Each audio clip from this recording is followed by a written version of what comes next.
Welcome to today's deep dive into the source material. I want to start by asking you a question. Have you ever wondered why the absolute best, most undeniable talent doesn't always win? Right. Or why, when someone does you a massive favor, it can sometimes feel less like a gift and more like a trap?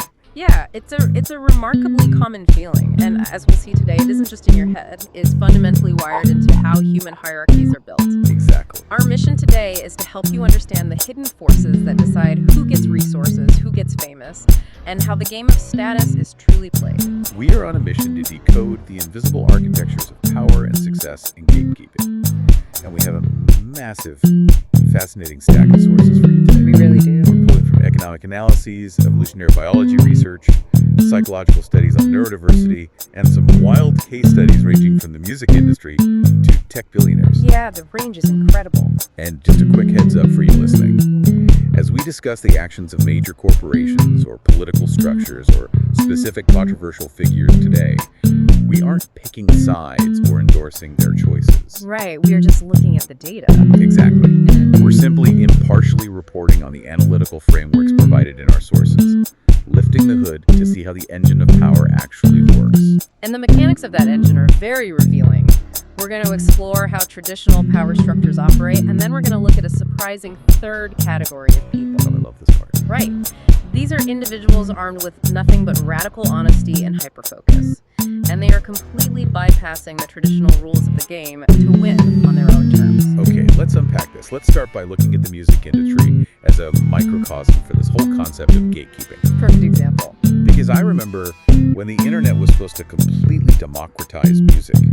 The promise was that anyone could record a song in their bedroom, upload it, and the best music would naturally rise to the top. Yeah, that was the dream. But looking at the research, power didn't democratize at all. It actually reconsolidated. It absolutely did. Economists track this concentration of control using very specific frameworks. First, they look at it as an oligopoly. Right. For decades, the industry consolidated until we reached the current big three labels: Universal, Sony, and Warner. Together, they control over 70% of the recorded music market.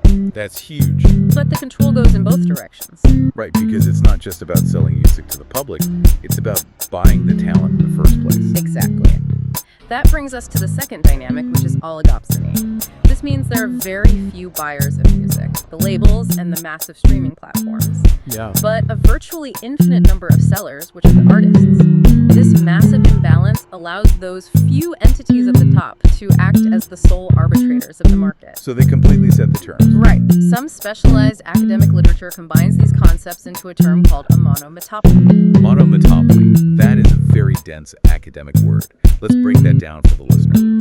What does a monometopoly actually look like in practice? Think of it like a giant hourglass. The major labels control the massive, wide top half. Where all the artists are desperately trying to get into the system. Right, but they also control the tiny, narrow hole at the bottom, the bottleneck that dictates what the audience actually gets to hear. They control the supply and the distribution simultaneously. So the internet didn't break the hourglass. It just added a new algorithm to the bottleneck. Exactly. We're talking about streaming algorithms and editorial playlists. Think about Spotify's Rap Caviar playlist, for instance. Oh yeah, that's Kingmaker. Getting placed on that drives massive visibility, but the algorithms heavily favor content from major labels because of complex licensing deals. Add in modern 360 deals where labels take a cut of everything, plus live event monopolies maintaining a stranglehold on tours. Like Ticketmaster. Right. It's a heavily rigged game. But I have to ask, is this just pure, cynical, corporate greed? What's fascinating here is that experts across economics, mathematics, and evolutionary biology view this less as a conscious evil conspiracy and more as a natural, almost inevitable phenomenon. Really? Yeah, it's what they call a superstar economy. Success follows strict mathematical patterns, like the power law, where a tiny handful of massive hits dominate, while the vast majority of attempts are complete misses. Right, or the Pareto principle. The classic 80-20 rule, where roughly 80% of the rewards are concentrated among 20% of the participants. The sources also mention Zipf's law and cumulative advantage, which they call the Matthew effect. How do those play into this? Think of the Matthew effect like a snowball rolling down a hill. The phrase comes from the biblical adage that the rich get richer. If you get a tiny marginal advantage early on, say your song gets put on a minor playlist, Right. that initial exposure gets you more followers, which triggers the algorithm to push you to a bigger playlist, or so on. The sources highlight that 57% of all Spotify listening comes directly from playlists. 57%. Yes. And the drop-off in followers after the number one playlist is over 50%. Wow, so the gap between number 1 and number 2 is just a canyon. And this superstar economy isn't just late-stage capitalism. The research points out that we see this exact same power consolidation in nature. We do. Dominance hierarchies are ubiquitous, whether you're looking at ants, elephants, or primates. Why is that? They exist to structure social life and regulate conflict over limited resources without animals constantly having to fight to the death. In biology, there is a documented phenomenon called the winner-loser effect. Okay. Statistically, the mere psychological and physiological boost of winning an encounter increases your chances of winning the next one. Conversely, losing measurably increases your chances of losing again. That is wild. The sources mention this study on species like angelfish and even female gorillas. When subordinate members of the group try to gain limited resources, like simply foraging for food when their energetic needs are high, Yes! the dominant members view it as a direct attack on their own status. The dominant individual interprets the mere act of a subordinate trying to feed themselves as a threat to the hierarchy. Just trying to survive is a threat. Right. The attempt to gain resources is inextricably linked to a challenge of the established order.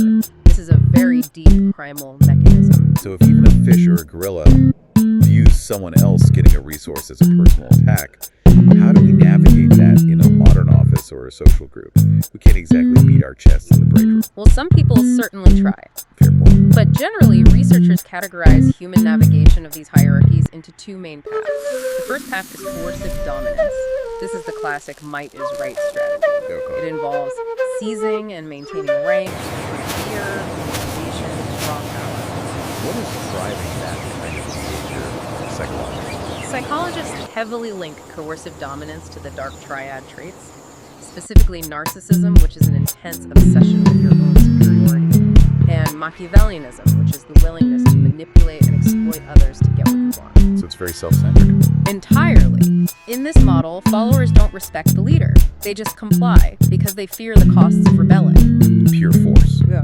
But it isn't always physical aggression. The research points out that even love bombing, Oh, yeah. where someone overwhelms you with affection and compliments and gifts early in a relationship, that's actually a coercive tactic. Yes. It's designed to create a deep dependency so they can control you later. But obviously that structure is unstable. People eventually rebel. Yeah. So what is the second path? That the second path is prestige-based dominance. In this model, rank is freely conferred by others. It is granted based on an individual's actual skill, their knowledge, and their altruism. So it's earned. Exactly. Psychologists say the strategy is driven by socialized power. That's the desire to have influence specifically to achieve collective goals that benefit the whole group. People follow this person voluntarily out of respect. Here's where it gets really interesting. Because the ultimate player in a highly competitive environment like a Fortune 500 company or a political arena isn't strictly coercive or strictly prestige-based. The most successful people are what the experts call the bistrategic controller. The bistrategic controller has mastered both sides of the coin. They exhibit what researchers call Machiavellian warmth. Machiavellian warmth. That sounds like an oxymoron. It does, but on the surface they are incredibly generous.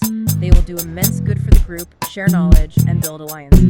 They appear highly prestigious, Okay. but it is a calculated agentic strategy designed specifically to maintain their own high status and absolute control over resources. Let me put this in a real-world scenario. Wait, so hostile help is basically when my coworker CC's the boss on an email offering to assist me with my project. Yes. They look incredibly helpful and proactive to management. Yeah. But secretly, they are just asserting dominance and making me look like I can't handle my own workload. That is terrifyingly relatable. That is a perfect example of Machiavellian warmth. They use kindness as a weapon. And that leads to one of the most counterintuitive concepts in our research. Strategic transparency, also known as co-opetition. This is where a dominant player actively helps their competitors improve. They literally share their winning strategies with the people trying to beat them. Why on earth would you help the person trying to take your crown? Evolutionary biologists explain this as a form of Red Queen competition. like from Alice in Wonderland. Exactly. Where the Red Queen tells Alice that in her kingdom, you have to run as fast as you can just to stay in the same place. Right. By actively helping the competition catch up, the dominant player avoids the competency trap. That's the stagnation that happens when you have no rivals. It forces the leader to constantly innovate. And there's a biological reward for this too, right? Yes, it satisfies two distinct neural reward systems at once. The dopamine hit of crushing the competition and the oxytocin release of pro-social helping. But for the person receiving the help, Yeah. it's a nightmare. The research calls this the paradox of the gift, or the altruism trap. It's a very real trap. When someone receives help, it immediately places them in a subordinate position and creates a massive status dip. To make this relatable for you listening, think about why people secretly resent that one friend who always aggressively insists on paying the dinner bill. Oh yeah, we all know that So person. you get a free meal, sure, but you lose your status in the dynamic. You win the resource, but you lose your agency. It breeds monumental, deep-seated resentment because the receiver realizes they are playing the helper's game on the helper's terms. There is a perfect, massive historical example of this. Let's look at the 1997 Macworld deal. Oh, this is a great one. Apple was weeks away from total bankruptcy. Bill Gates and Microsoft, the undisputed dominant winner of the era, stepped in and saved Apple with a $150 million investment and a commitment to build software for the Mac. Right. On the surface, it looked like pure altruism. Why did Gates really do it? Strategically, Gates was resolving Microsoft's massive antitrust monopoly issues with the government by ensuring a competitor stayed alive. But psychologically, Gates created the ultimate architect excuse. For years, the narrative in the tech world was that Apple only existed because of Microsoft's mercy. It robbed Steve Jobs of his agency in that moment. Wow. It birthed a deep, ironic envy that arguably fueled Apple's eventual rise to surpass Microsoft entirely. That dynamic is everywhere. Let's look at the chess microcosm. Magnus Carlsen, the longtime world number one, versus the young champion Gukesh Carlsen, acts like a textbook by strategic player. He really does. On one hand, he loudly praises Gukesh's incredible work ethic, but in the same breath, he calls him a weaker player in faster formats. That is the reputational shield in action. By praising Gukesh's work ethic, Carlsen frames the younger player's success as the result of a process that he, the veteran, already understands and approves of. So he's still the boss. It maintains Carlsen's status as the ultimate judge of quality, but fans often react very negatively to this kind of behavior.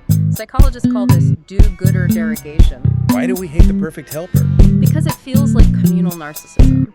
When a dominant figure is, quote-unquote, too good to even be angry about losing, or constantly acts like a benevolent king, it feels like moral posturing. It's condescending. Exactly. It makes the observer feel judged or inadequate. Fans intuitively suspect there is a hidden ego motive, that the grace is just another way of asserting superiority. Which perfectly explains why fans so often prefer what the sources call raw winners. Think about Mike Tyson in his prime or Michael Jordan. Right. They didn't pretend they were just happy to be competing. They admitted they loved destroying the competition. And surprisingly, experts view that raw honesty as a form of epistemic transparency, or even ultimate altruism. Altruism? How? By showing raw joy in the victory, the winner is being honest about the brutal reality of the human condition. They aren't gaslighting the audience or the loser with a fake "we are all winners" narrative. That makes sense. More importantly, by celebrating intensely, the winner is implicitly acknowledging that the loser was a genuine threat. It validates the loser's struggle and leaves them with their dignity intact, completely free from any status debt. Okay, so we've got the coercive players threatening people, the prestige players charming people, and the bi-strategic players using that Red Queen strategy to do both. Right. But the research reveals a completely different type of player that totally short-circuits this entire system. They call them the systemizing hero or the honest dominant. This is a fascinating cognitive profile, often associated with neurodiversity. This individual operates with extreme honesty, intense hyper-focus, and profoundly low social consciousness. They just don't care about the people. They simply do not track social hierarchies, and they have zero interest in playing office politics. And that gives them what the research calls the cognitive ease advantage. Yeah. Let's think about status anxiety for a second. 99% of people are paralyzed by it. Oh, absolutely. We exhaust massive amounts of brain power every day, wondering who is winning, does the boss like me, was that email a trap, am I wearing the right clothes? It is an enormous cognitive load. But the honest dominant allocates 100% of their processing power strictly to the task at hand, which creates an incredible feedback loop of skill acquisition. They just outpace everyone. They get better and faster than anyone else. While everyone else is playing the game of might or prestige, this individual plays a completely different game called competence is right.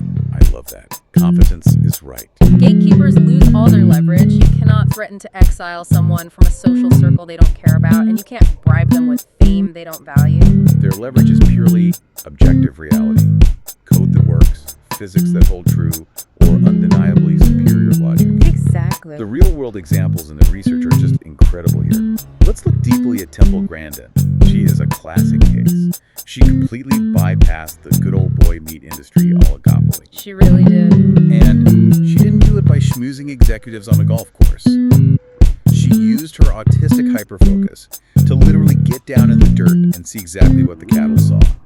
She noticed that shadows and reflections were spooking the animals, causing panic and bruising the meat. Right.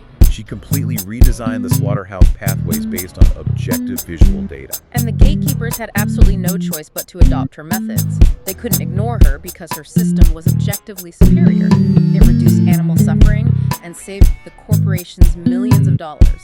Her competence forced their hand. We see the exact same thing in modern tech. Let's talk about Andres Freund. In 2024, he was just a lone software engineer working at Microsoft. He essentially saved the entire global internet from a catastrophic cyber attack involving a backdoor in a piece of software called XZ-Utils. And how did he find it? Because a login process was running 500 milliseconds slower than it should have. Half a second. His hyper-focused brain was simply annoyed by the inefficiency. That's amazing. He didn't play corporate security theater. He didn't navigate layers of management. He just found the malicious code and posted the technical proof to a public mailing list. He punched straight through the noise with weaponized, irrefutable data. We see this profile repeatedly, like Paul Dirac in theoretical physics. Or Gary Newman in music. Right. Or vital figures in the crypto and AI space like Vitalik Buterin. And George Fortune. No. Or even independent media figures like CoffeeZilla. They all operate on this same wavelength.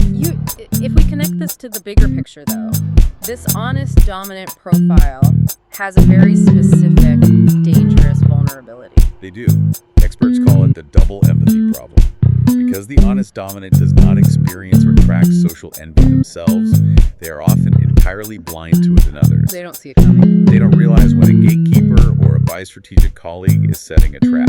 They won't notice that a coworker is trying to steal credit for their work or destroying their reputation behind closed doors until the damage is already done. That is a tragic flaw. They are so focused on the work, they don't see the knives coming. But the sources offer actual solutions for this. The research suggests they can protect themselves using structural shields. That means maintaining incredibly detailed timestamped records of their work and ensuring public attribution in shared documents. Don't leave things to gentlemen's agreements. That's smart. They can also build strategic alliances. This means finding a trusted mentor or a social proxy, someone who respects their technical brilliance but possesses the social vigilance to warn them about brewing office politics. A translator, basically. Exactly. It's about combining their extreme technical competence with a translated understanding of the social environment, ensuring their hyperfocus isn't weaponized against them by coercive actors. Which brings us to the ultimate, perhaps the most famous example of the honest dominant profile in modern history. Satoshi Nakamoto. The pseudonymous creator of Bitcoin. Nakamoto is the perfect archetype to end on. Whether Nakamoto was an individual or a group, their behavior was flawlessly honest dominant. They engineered an entirely new system designed specifically to remove the oligopolistic gatekeepers we talked about at the beginning. In this case, central banks and financial intermediaries. Right, the system itself, the math, became the hero. But the absolute wildest part, the ultimate mic drop, was what Nakamoto did next. They disappeared. They walked away from an estimated fortune of 1.1 million Bitcoin. Today, that wallet is valued at over $130 billion, untouched. By walking away, Nakamoto proved an absolute lack of ego need. There was no desire for worship, no desire to be the CEO of a new global order, no need to be the prestigious helper granting favors. A lot of it. And it was that precise absence of social need that made the entire system trustless and incorruptible. By removing the single point of failure, the founders Ego Nakamoto ensured the network couldn't be coerced, sued, or compromised by traditional power structures. It's incredible to think about. So, for you listening right now, I want you to consider your own life and career. Which game are you currently playing? It's a great question. Are you trapped, dealing with gatekeepers, using coercive, fear-based tactics? Are you navigating the confusing web of a bi-strategic leader who uses prestige and hostile help as a trap? Or are you relying on the sheer, undeniable force of the competence's right strategy? Understanding these hidden architectures of power, whether it's how Spotify playlists are gatekept, why your friend insists on paying for dinner, or how your manager operates in the office, is crucial. It really is. It is the key to freeing yourself from the exhausting weight of status anxiety and making sure you don't fall into the altruism trap. Once you can clearly see the matrix of dominance, you regain the agency to choose exactly how you react to it. And I want to leave you with one final provocative thought to mull over. Today we talked about Satoshi Nakamoto walking away from $130 billion to make his system perfectly trustless. It makes you wonder about your own legacy. What if the ultimate power move in your career isn't climbing the hierarchy until you become the gatekeeper yourself? What if the real power move is building a system so perfect and being so thoroughly competent that you can make yourself entirely obsolete? Thank you so much for joining us on this deep dive into the source material. We'll catch you next time.